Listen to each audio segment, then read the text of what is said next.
আমাদের জীবনে বরকত নেই কেন? বেশিরভাগ মানুষই চতুর্দিকে দেখা যায় হতাশাগ্রস্ত। এর থেকে প্রতিকারের উপায় কি? খুবই গুরুত্বপূর্ণ এবং খুবই জীবন ঘনিষ্ঠ একটি প্রশ্ন।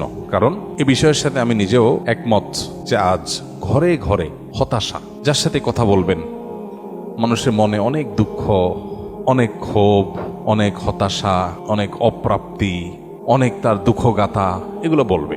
কি নারী, কি পুরুষ, কি শহরের, কি গ্রামের, কি দেশি, কি বিদেশি, সব মানুষে দেখবেন নানা মানসিক যন্ত্রণায় আছে, মনোবেদনায় আছে, অনেক কষ্টের মধ্যে আছে, অনেক দুঃখের মধ্যে আছে। তো এই পরিস্থিতির কারণটা কি এবং এটা থেকে উত্তরণের উপায়টা কি? এর উত্তরে প্রথমে বলতে চাই যে এটি মূলত আমাদের বস্তুবাদের প্রভাবে যে মানসিকতাটা তৈরি হয়েছে, আমাদের যে মেন্টালিটি তৈরি হয়েছে এই বস্তুবাদের প্রভাবে, ভোগবাদী এই পৃথিবীর এই সভ্যতা, এই সমাজের প্রভাবে, সে মানসিকতাই হলো এর জন্য প্রধানতর দায়ী, আসামি। একজন ঈমানদার, ঈমানের যে তাড়না আছে, প্রেরণা আছে, সেই প্রেরণা দ্বারা অনুপ্রাণিত হয়ে তিনি যদি তার জীবনকে পরিচালনা করেন, তিনি যদি ইসলামকে সত্যিকার অর্থে ধারণ করেন, অনুধাবন করেন, বুঝেন, উপলব্ধি করেন, তাহলে তাকে কখনো এই জাতীয় হতাশা গ্রাস করতে পারে না।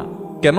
কারণ প্রথমত ঈমানদার জানে এই পৃথিবীটা চূড়ান্ত কোনো বসবাসের জায়গা না। এটা একটা নির্দিষ্ট পিরিয়ড পার করে চলে যাওয়ার জন্য আমার অনন্তকালের যাত্রা সামনে আসছে। সো এখানে যদি আমি ভালো থাকি আলহামদুলিল্লাহ, না থাকলে তার জন্য এত একেবারে ভেঙে চুরে পড়ার কিছু নাই। আমার আসলটা তো সামনে আসছে।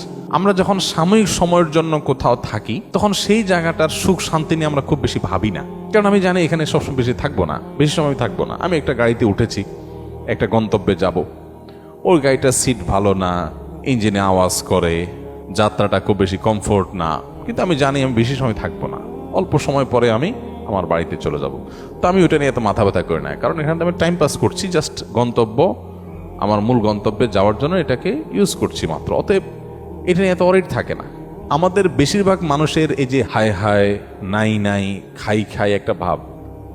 মহিলাদের সাথে কথা বললে দেখা যায় তাদের জীবনের দুঃখের শেষ নাই, দুঃখের কোনো শেষ নাই। কি দুঃখ? যদি আলাপ করেন তো দেখবেন যে বলবে যে দুঃখ হইল তার স্বামী তাকে বিদেশে ঘুরতে নিয়ে যাবে বলছে, সে ওয়াদা আইজও সে পুরা করে নাই। এটা হলো তার দুঃখ। হ্যাঁ, দুঃখ যদি শুনেন তো শুনবেন যে স্বামীটা শুধু শাশুড়ির কথা শুনে, দেবর ছাড়া কিচ্ছু বুঝে না, ননদগুলোর জন্য সব দিয়ে দিতে চায়, ছেলে মেয়ের জন্য একটা ফ্ল্যাট প্লট বুকিং দিবে, সেটা করে না। এটা হলো দুঃখ। পুরুষদের সাথে যদি বসেন, দুঃখের কথা জিজ্ঞেস করেন তো বলবে যে হুজুর বড় কষ্টে আস, বড় কষ্টে আস, দুঃখের শেষ নাই। কি হয়েছে? ব্যবসা বাণিজ্য ভালো না, একটা বড় একটা ধরা খাই, যেখানে হাত দিয়ে সব শেষ হয়ে যায়। ওই লোকেরই বাসায় যায় দেখেন 5 পদ দিয়া ভাত তরকারি রাইন্দা খাইতেছে, বুড়ি বুঝ করতেছে। আপনারা দাওয়াত দিয়ে দেখবেন 7 পদ খাওয়াইতেছে, কিন্তু ওনার অনেক দুঃখ। কিসের দুঃখ?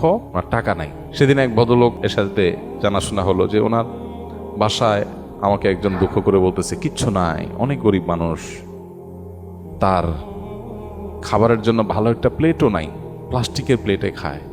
আরে এত কষ্ট।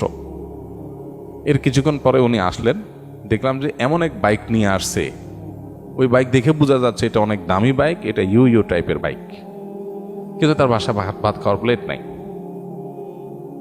আমাদের বেশিরভাগ মানুষের দুঃখগুলো দেখলে, সবার কথা বলছি না, উল্লেখযোগ্য সংখ্যক মানুষ আছে, তাদের হাউতাসের কথা শুনলে আপনি যখন ইসলামের পার্সপেক্টিভ থেকে তাকান বা দেখেন, বা আপনি নিরপেক্ষ জায়গা থেকেও যদি দেখেন, তাহলে সেক্ষেত্রে আপনি দেখবেন যে আপনার তার দুঃখের কথা শুনে আপনার হাসি পাবে, যে এই হলো দুঃখ।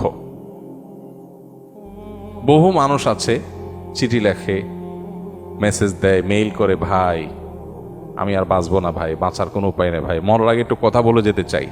ঠিক আছে, আসেন কথা বলি। কথাবার্তা বলার পর আমি দেখি সে আমার চাইতে অনেক ভালো আছে। তাহলে আপনি আমার কাছে সান্ত্বনা নিতে আসছেন, আমারে সান্ত্বনা কে দিবে তাহলে বলেন? এই দিক থেকে আপনি তো আমার চাইতে ভালো আছেন, মাশাআল্লাহ। ঈমানদার তার এই যে হায় হায়, গেল গেল, নাই নাই, খাই খাই, এই যে ভাব, এই ভাবটা দূর করতে হবে, মানসিকতার পরিবর্তন করতে হবে। ভাই দুনিয়াটা জান্নাত না। এখানে যদি সব মনমত হয়ে যায় তাহলে জান্নাত কি? এখানে তো আপনি শ্বশুরবাড়িতে গেছেন, আশা করছেন একটা জিনিস, হয় নাই।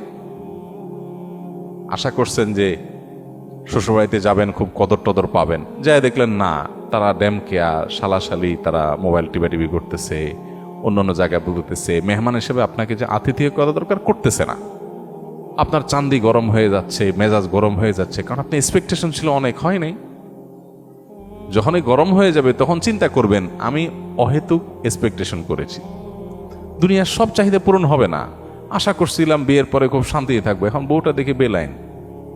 মহিলা আশা করছে যে বিয়ের পরে বোধহয় লাল নীল নাটক সিনেমায় দেখছে, স্বামী ঘুরে নিয়ে বেড়ায়, হানিমুন করে, এই করে সেই করে, এখন দেখা যায় যে স্বামী ঘরেই আসে না ঠিক মতো, কি হানিমুন।